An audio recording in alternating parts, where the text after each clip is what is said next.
Salut à toutes, salut à tous et bienvenue dans cette nouvelle vidéo sur la chaîne C'est mon avis. On se retrouve aujourd'hui pour un déballage de produits, un unboxing. Et comme vous le voyez là, nous allons déballer un téléphone vraiment spécial. J'ai hésité à déballer ce smartphone et donc à le tester parce que vous le savez, les téléphones que je déballe devant vous sur la chaîne, après je les teste, je les utilise et je viens vous dire en vidéo ce que j'ai pensé du smartphone.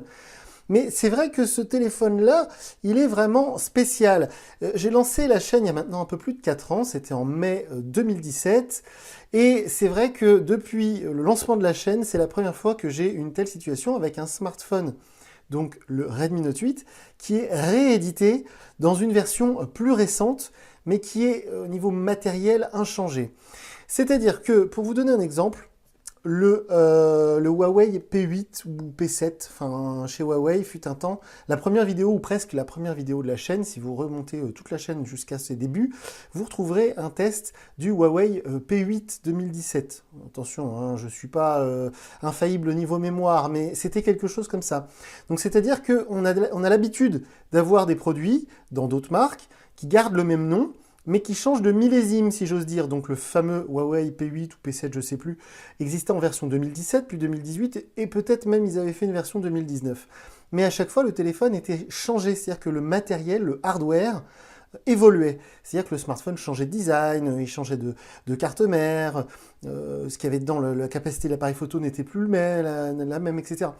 Là, c'est vraiment spécial, c'est-à-dire que chez Xiaomi, ils ont eu un tel succès avec le Redmi Note 8 que quand ils ont sorti le Redmi Note 9, il y a encore beaucoup de gens qui réclamaient du Redmi Note 8. C'est sans doute le smartphone milieu de gamme qui a le plus marché.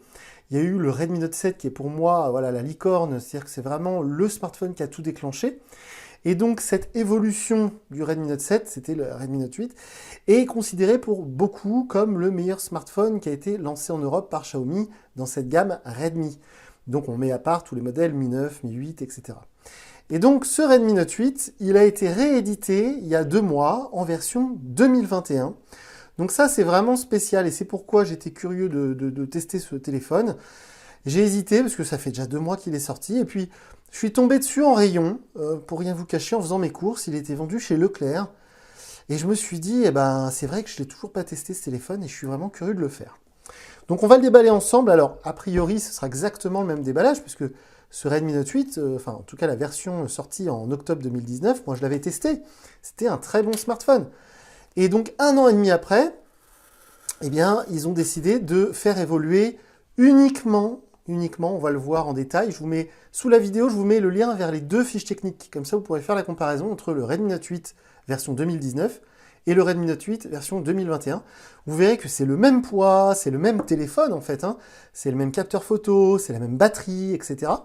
Mais ils ont quand même changé le processeur, c'était du Snapdragon de chez Qualcomm et c'est devenu du Mediatek, du Helio. Et puis évidemment, surtout, j'ai envie de dire que c'est surtout pour ça qu'ils ont fait une version 2021, ils ont fait évoluer le software, le logiciel, puisque ce smartphone, en tout cas la version 2019, c'était du Android 9 évolutive, je ne sais pas si ça se dit. En tout cas, on pouvait le faire évoluer vers Android 10.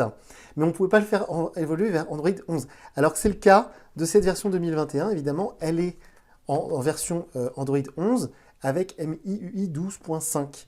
Donc, d'où l'intérêt de ce déballage et de ce test, parce que moi, je suis très curieux de voir ce qu'un téléphone de 2019, au final, peut donner avec un software de 2021. Alors, le téléphone en lui-même, je suis vraiment désolé, j'aime beaucoup tester les téléphones, vous savez, avec des designs assez clairs, assez clinquants. Malheureusement, il était disponible uniquement en noir. On va s'y intéresser juste après. Au niveau du déballage, alors bon, ça va être du classique hein, pour du Xiaomi. Par contre, ce qui est bien, c'est que vu que c'est un smartphone qui a été acheté en France, on va le voir dans un instant, mais il y a des oreillettes. C'est pas le cas si vous le commandez sur AliExpress, par exemple. Alors, l'adaptateur secteur, bon, de toute façon, la charge, hein, on ne pourra pas aller au-dessus de, je crois que c'est 18 watts hein, maximum. Donc, l'adaptateur secteur, ça va être du même genre. Vous voyez, il sort jusqu'à 20 watts. Voilà, on est en sortie jusqu'à 20 watts. C'est l'adaptateur secteur typique qu'on trouve dans quasiment tous les smartphones, on va dire, entrée de gamme, milieu de gamme chez Xiaomi. Alors, par contre, du coup, c'est un adaptateur USB type C. Donc, ça, c'est vraiment très actuel, on va dire. Hein, puisqu'il n'y a pas longtemps, j'ai même testé le Realme C21 qui était en micro USB. Hein, donc, et ce téléphone, pour rien vous cacher, J'ai eu envie de le tester parce que sur les réseaux sociaux, on me pose très souvent des questions, vous savez, des «Salut, j'ai vu tes vidéos, qu'est-ce que tu me conseilles? J'ai tel budget». Et je suis assez surpris de voir que généralement, les gens sont moyennement motivés, j'ai envie de dire, à acheter des modèles qui viennent de sortir. Généralement, vous êtes plus enclin à acheter des modèles qui sont sortis il y a quelques mois, voire quelques années, et qui ont une excellente réputation. Et bien du coup, c'est assez intelligent de la part de Xiaomi de ressortir un modèle qui est très connu, qui a une excellente réputation, et de l'avoir mis à jour en 2021, c'est-à-dire avec Android 11 et avec MIUI 12.5. Donc c'est assez intelligent. Le kit oreillette en plus c'est de l'intra-auriculaire, donc c'est plutôt sympa. Ensuite, dans la petite boîte ici, on va avoir... Alors c'est vraiment retour à le futur ce déballage, hein, parce que c'est vraiment le déballage que j'ai fait il y a 2 ans, donc c'est assez spécial. Le petit outil pour le tiroir SIM. On va avoir, alors là, une coque, mais fumée. D'habitude, elle est transparente.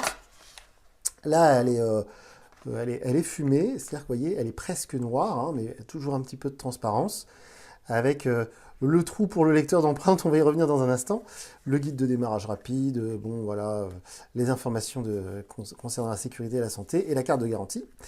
Hop, donc ça on va le mettre de côté.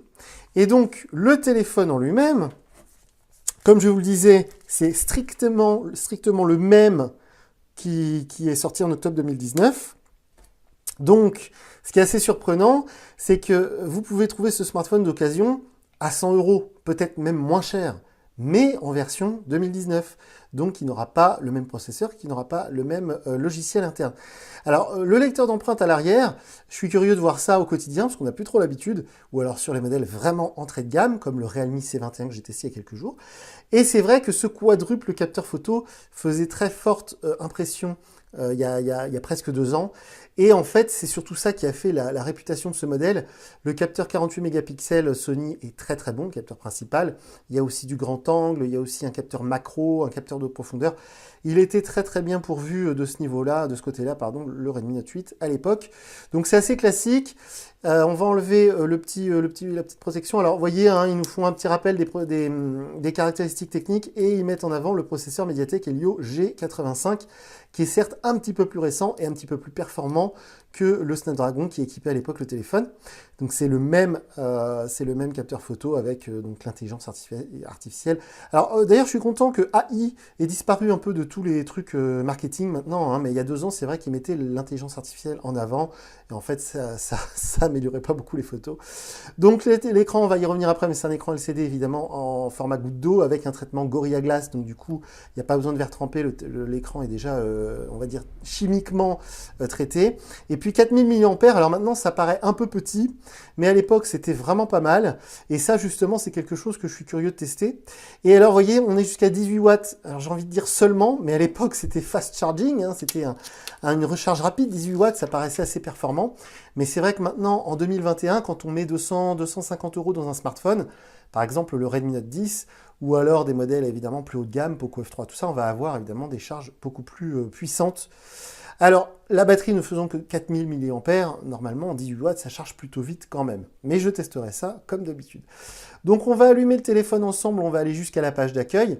Et puis, si vous avez l'habitude, voilà, vous savez que d'ici quelques jours, je viendrai vous dire ce que j'ai pensé du téléphone.